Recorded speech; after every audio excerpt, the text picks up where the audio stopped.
This news is funded by viewers like you. Please support our work at democracynow.org/give. This is Democracy Now!, democracynow.org, the War and Peace Report. I'm Amy Goodman.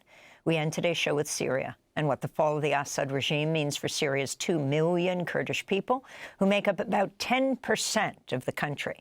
Since the Islamist armed group, HTS, toppled the Assad regime, Turkey, Israel, and the United States are vying for greater control in post-Assad Syria, and the balance of power seems to be shifting against Kurdish groups. Turkey's foreign minister traveled to Damascus Sunday to meet with Syria's new de facto leader, Ahmed al-Sharaa, the head of HTS. According to press accounts, they discussed the need for Syria to draft a new constitution, Israel's attacks on Syria, and the future of the Kurds. Meanwhile, a U.S. delegation met with al-Sharaa on Friday, and the Biden administration's moving to lift a $10 million bounty on him over his links to al-Qaeda. The Pentagon's also acknowledged there are now about 2,000 U.S. troops in Syria, more than double previously announced figure of 900. On Monday, the Turkish president, Tayyip Erdoğan, said Syrian Kurdish armed groups had no place in Syria's future, adding that Turkey would continue targeted operations against it. Turkey regards the Syrian Kurdish militia YPG as an extension of the Kurdistan Workers Party, or PKK, which has fought an insurgency against the Turkish state for 40 years. The Syrian Kurdish YPG is the military wing of the Syrian Democratic Forces, or SDF, a key U.S. ally in fighting the Islamic State. But the return of President-elect Trump has called into question how long Washington's support will continue. For more, we're joined here in New York by Ozlem Goner. She's associate professor at the Department of Sociology and Anthropology at the College of Staten Island, at the Department of Middle Eastern Studies at the Graduate Center of the City University of New York, CUNY. She's also a steering committee member of the Emergency Committee for Rojava and is from the Bakhmut region of broader Kurdistan. Welcome to Democracy Now!, Professor. Talk about your concerns right now. What exactly is happening to the Kurdish population of Syria? Thank you so much for having me. So this is a big threat for the Kurdish populations in Syria, and this is also a big threat for this democratic confederalist, women's liberationary and pluralist experience that Kurds initiated in the region of North and East Syria more broadly. Because Turkey, as you've shown in the clip, and also as President Erdoğan, for example, just this past week, said that we can't confine the great Turkish nation to its 700-something thousand kilometers. So Turkey is very explicitly saying that they're involved. Turkey has said very explicitly that they've been supporting HTS for 11 years, and that they have a stake in Syria, and have explicitly been intervening in the region, pushing for its interests, trying to further its already occupied. For example, Turkey has been occupying Afrin region of North and East Syria that was under the Kurdish self-government for now since 2018. So Turkey is a big threat to the democracy and against Kurds, especially at this moment. And we've seen in Syria, you know, both Israel and Turkey are making their progress at trying to control further territory, trying to exert further power and control in the region. And all through the U.S., you know, U.S. has been, Turkey is a NATO country. We have to know this because sometimes this is represented in as if there's like Turkey versus the U.S., whereas actually Turkey is one of the major allies of the United States in the region.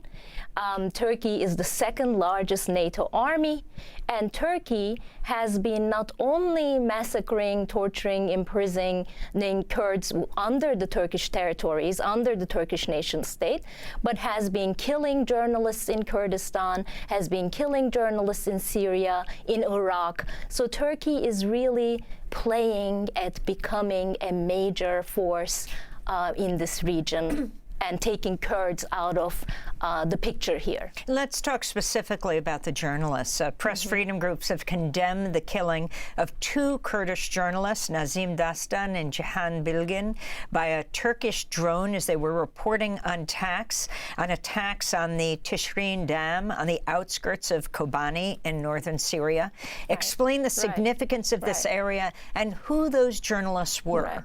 So those journalists, this is very, very important. This is crucial that Turkey killed these 2 journalists in North and East Syria. A man and a woman. A man and a woman, yes. So Nazim Dastan has been showing Turkey's involvement with ISIS starting in 2014 when Kobani, this town that's now under the threat of yet another Turkish invasion, and the SNA, the Turkish militias, Turkish mercenaries paid by Turkey, are at the border and have started also ground invasion. Turkey is using airstrikes and drones to also do these targeted killings. Nazim Dastan was the journalist in 2014 who showed the Turkish ISIS alliance and how the different ways that Turkey was supporting ISIS in the region. And he was actually imprisoned in Turkey prior to his killing in North and East Syria. And Cihan Bilgin has also been doing very important work showing, for example, the lives of Kurdish people who were displaced from Afrin by Turkey's ethnic cleansing in 2018. So she has been in the region reporting the lives of these displaced people and also the ongoing Turkish attacks, because we need to understand something that's very important, is that Turkey, from 2014, by supporting ISIS into the killing of 14,000 Kurdish people at the hands of ISIS, backed by Turkey, was very important. Since then, in 2018, Turkey occupied Afrin, a region in North and East Syria that was under the Kurdish self-rule, and ethnically cleansed thousands of people, sold Kurdish women to slavery. And there are many, many human rights reports that show this at this moment. So 2018. 2019, Turkey again came to the UN meeting, and in front of all the UN, the world leaders, showed a detailed map as to how Turkey plans to colonize and occupy the North and East Syria. So it's trying to attack Kurds in 2023, right before Israel's genocide started in Gaza. Turkey destroyed 40 to 50% of infrastructure in North and East Syria. And these, they hardly make it to the media, but these are the realities that Turkey is a major threat to Kurds and to democratic experiment that Kurds have been implementing in the region starting in 2014. So let's talk about how this will all play out with the presidential transition here. Right. The U.S. is backing one Syrian Kurdish group that Turkey is opposed to, but at the same time, Turkey and the U.S. are allies, right? Yes, both in NATO. Yes. And also, how worried are Kurds in Syria about President Trump returning to power? In 2019, he greenlit a Turkish invasion into northern Syria. Right, right. I mean, as you know, these are fascist governments that are basically in coordination since the Cold War. Turkey has been one of major allies of the United States in the region, starting with the Cold War. I mean, using military training, sales of war equipment, the planes, the F-16s that kill Kurds in North and East Syria are sold by the U.S. And not only are sold by the U.S., but the U.S. actually gives a lot of military funding, humanitarian funding that are used in the purchase of these weaponry. So behind, if you scratch the surface a little bit, the only purpose of those U.S. troops in the region were to prevent the further growth of ISIS.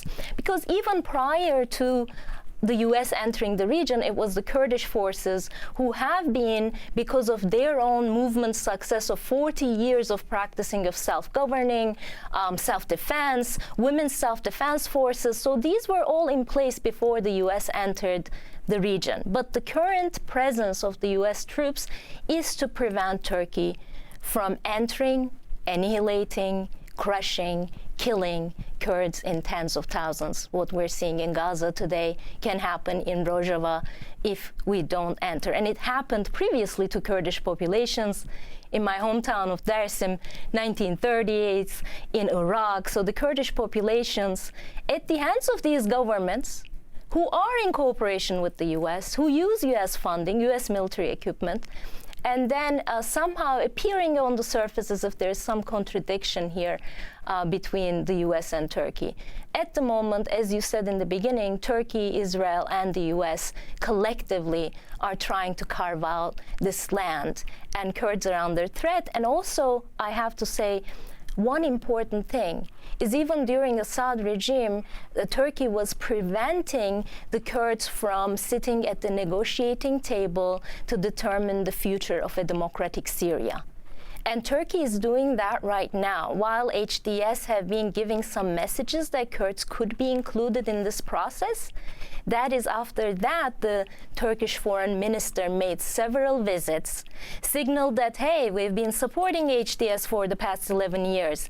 And so Turkey is trying very hard to prevent Kurds from sitting at the negotiating table.